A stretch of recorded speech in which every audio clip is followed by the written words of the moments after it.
No, don't adjust your screens. That is a football team dressed in pink. Once a year on a Friday night, the Lowell Red Arrows turn pink.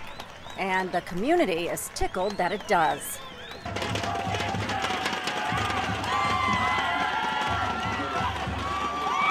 This is not just your regular Friday night football game, it's Pink Arrow Pride at Lowell. It's when the team, its community, and Gilda's Club get together to fight cancer. It was January 2007, and our coach, Noel Dean, saw Deanna Favre on the sidelines after she was diagnosed with breast cancer, actually in the stands wearing a pink jersey with Favre on the back. And our coach Noel came back and asked the coaches and said, what do you guys think about if we asked our players to play in pink for a game? And we said, hey, let's ask. The kids said, you know what, that would be pretty cool.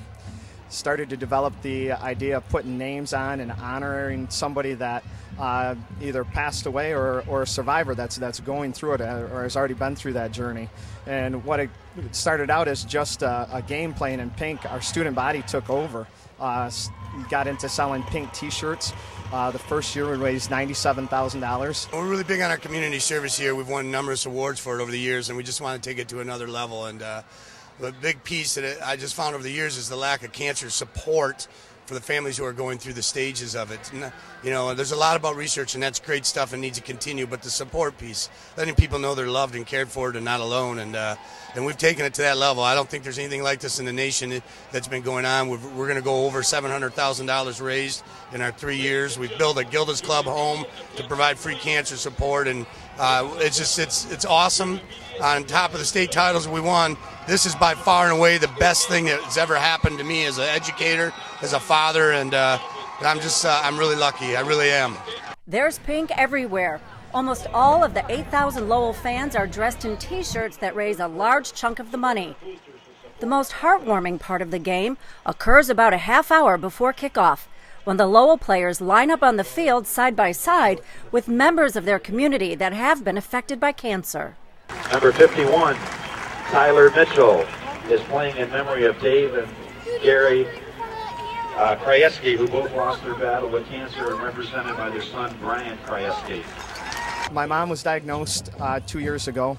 Last year, in June, one of the players asked if he could play in honor of my mom, Austin Graham, number 31. And we had my mom down here last year, and she was able to be on the field with us, and we lost her in October. This year, another player, Tyler Mitchell, number 51, on the field today, is playing in honor of my mom. He's just a really good friend of mine, and he's done so much for my family and for Lowell that I thought it'd just be a really good idea just to do his family. It's an emotional time for the people here and for the people in the stands. If you look at the back of shirts, there's people that have names of ones that they've lost, survivors, and it's really it's a wonderful event, bringing the community to a great cause. Quarterback is my nephew, and he is playing for my mother tonight, who's a survivor of breast cancer. And then on top of that, my wife's father, who was my next door neighbor growing up, passed away about in 2000 to cancer, and that was a horrible thing to go through, you know. So the idea of when I first kind of started all this was to honor both those two people in my own little way, and then certainly friends and other folks. You know, it's really sad. It's important for people to know they're cared for and they're supported. You know, and when you do all of those things, you feel so much better about yourself, and that's what these kids are doing, and that's what this community has done. In addition to raising money by selling the Pink Arrow Pride T-shirts for $15 a piece, the pink jerseys that the players wear also bring in green. The players are given a choice. They can either buy a jersey for $225 or donate it to an auction. This year's auction raised $15,000. So the big question is, can one football team dressed in pink make a difference? Well, just ask Matthew and Melissa Block, whose 2-year-old daughter, Claire, is battling stage 4 neuroblastoma. It's so overwhelming what this community does and how they rally around, and not just us, but the whole cancer community in general.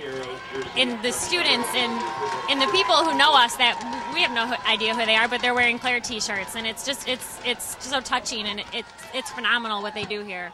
It's taken a lot of stress off of the situation with the help that the Gilda's Club has been able to provide. Things like, we had to prepare our home for when Claire was coming back from the hospital. And, the money that they've supplied us with allowed us to buy things like cleaning supplies and getting our carpets cleaned and changing filters and things like that, and air conditioning systems, just to make sure that the house is safe.